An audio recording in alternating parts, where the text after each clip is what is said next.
YouTube. We are here tonight. You have Midnight and Teesh.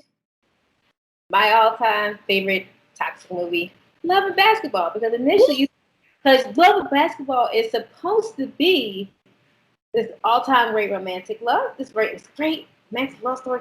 Oh my gosh, it's the greatest. And then you get older and you start thinking about it. It's like, no, no, the fuck it's not. Leave it out here. No, it's not. It's not. It's not. And I can't remember Omar's his character's name. Dick, the entire movie. He basically she chased him basically the entirety of the movie, and he treated her like crap. She supported him like she backed his play crap throughout the entirety of the movie, and he treated her like purity crap. She was just as talented as he was. You know, you both basically make it to the league, and you get hurt. She goes off and gets into the league overseas, and still works her way back to you.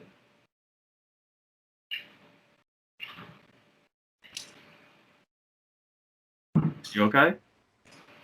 You had a moment? No, I mean yes and no, and I'm not saying that you love who you love, and Mm-hmm. he just treated her crappy, and you just weren't all that you thought you were. You just never were. If he had humbled himself so much throughout the movie, it wouldn't have been so bad. But he always had this huge ass chip on his shoulder he never should have had. Mm-hmm. He had been a little bit more humble. I would have a higher. I would like him a lot. I would have liked him a lot better. When I was younger, I loved it. I loved the little love story between them. You know any better. You get older and you step back and you watch the movie and it's just like nah. She was like you just like you said in something new. She was the prize. She was the prize. She was the prize. She was intelligent. She was athletic. She was loving. She was supportive. And here he is. They both incredibly talented, but he did not support her the way that she supported him. And you will find in real life that you will have two people who are technically equally yoked, and sometimes you will find there are men who are intimidated by that. Why are you intimidated by someone who is who is on the same level as you? Why would you be intimidated by someone that you can make moves with together? Because in that case, when the differences arise, you take it as competition versus the ability to push each other up and keep moving. I don't understand, and Mm-hmm. that's what I saw with it in the movie was here you go, you're both incredibly talented, and it dawned on me that he was jealous of her. Like a piece of him was jealous, like early on, jealous of her ability. And maybe that's my interpretation of it. I could be wrong. We definitely would like to hear your side on it, but it settled me like, dude, this girl was love you and support it and really backed your play, and you were low key jealous of what she had going for her, and there was no reason. Y'all could have did that thing together. So Wow. All right. So I could not disagree with you more about who was the toxic one. Toxic movie? Yes. Who was the toxic one? I couldn't disagree more. So this is why. Let me let me lay this out for you. Okay. So her character in the movie, let me start by this. I'm gonna throw the blanket out there. Her love was for basketball all the way up until the end of that movie. Her actual love was for basketball. And anybody that spent any time with her actually realized they were always number two behind basketball to her until the end of that movie. So until she was able to humble herself about which do you love more, me or basketball. So until that, she wasn't able to be loved by anybody. So that toxicity starts where she's not able to first accept that who she is. So there was that because her mother had been beating that into her head to not accept or love who she is her entire life.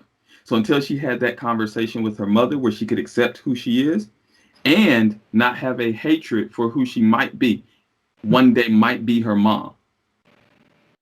So having hatred towards your mother or father, which he had until he was able to forgive his dad. So neither one of them were in a place to love each other. But for her, it was not wanting to be like her mom. So no matter what relationship she was going to get into, if you treated her like a regular woman, which her mother was a regular woman, her mother wasn't anything, I don't want to say nothing special, but her mother didn't cultivate any outside skill outside of homemaking, which is a hard job, which is a massively difficult job. Holding a household together, massively difficult job. It takes a lot of little skills and little things. Now, her mother may not have been the best emotional coach, but her mother held a house together, which is a hard job. Probably just as hard as playing professional basketball. Okay? So, her hatred for anything that her mother was like would have bled over into any relationship she was in, and people could see that. He could see that.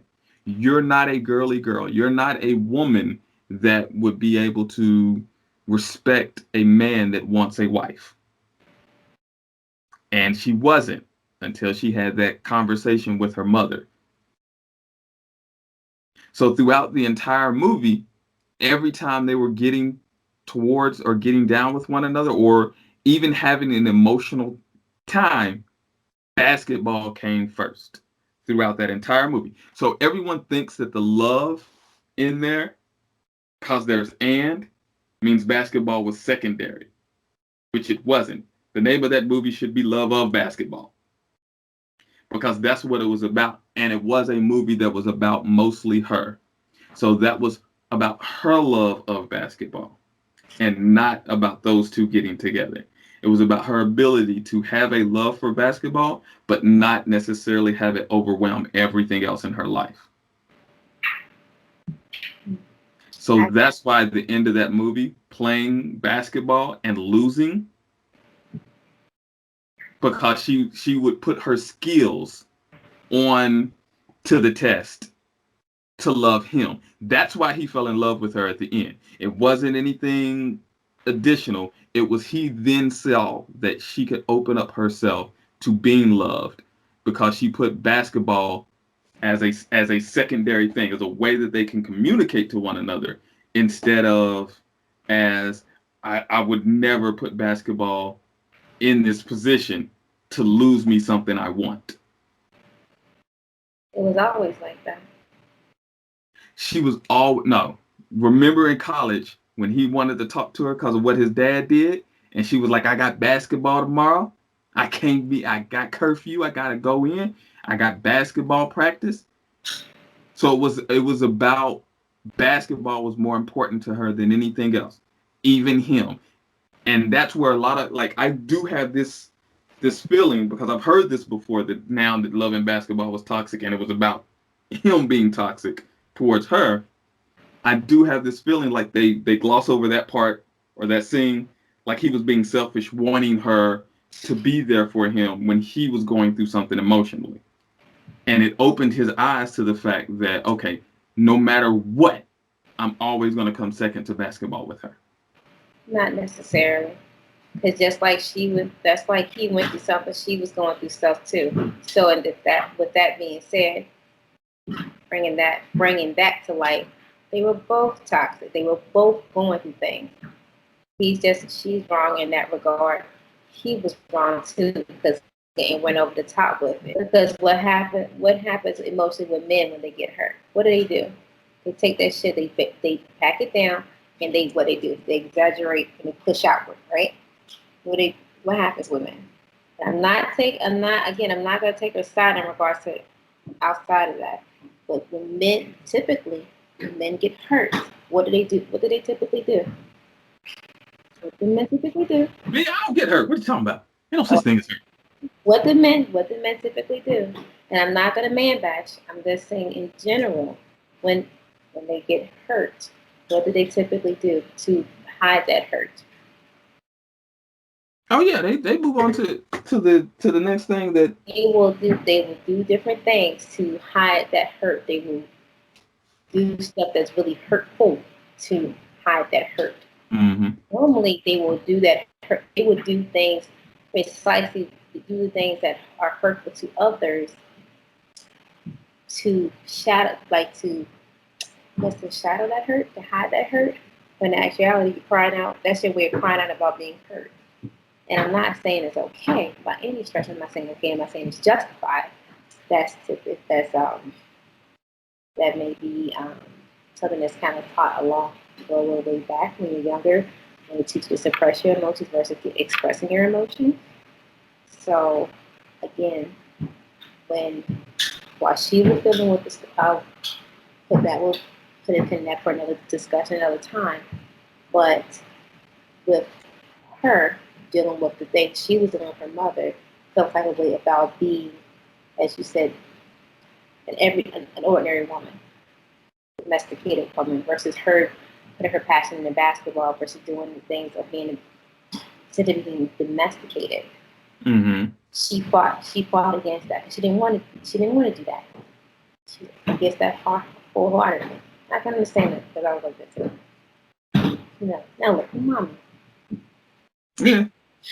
So she was fighting her battle with that, and he was fighting his battle with his dad. So they both had these different things they were fighting against while they were going through their individual, I guess while they were going through college and whatnot. But they chose to do it differently. She submerged herself in the basketball to counter that. He submerged himself a different way in regards to how to counter that. But he hit his breaking point.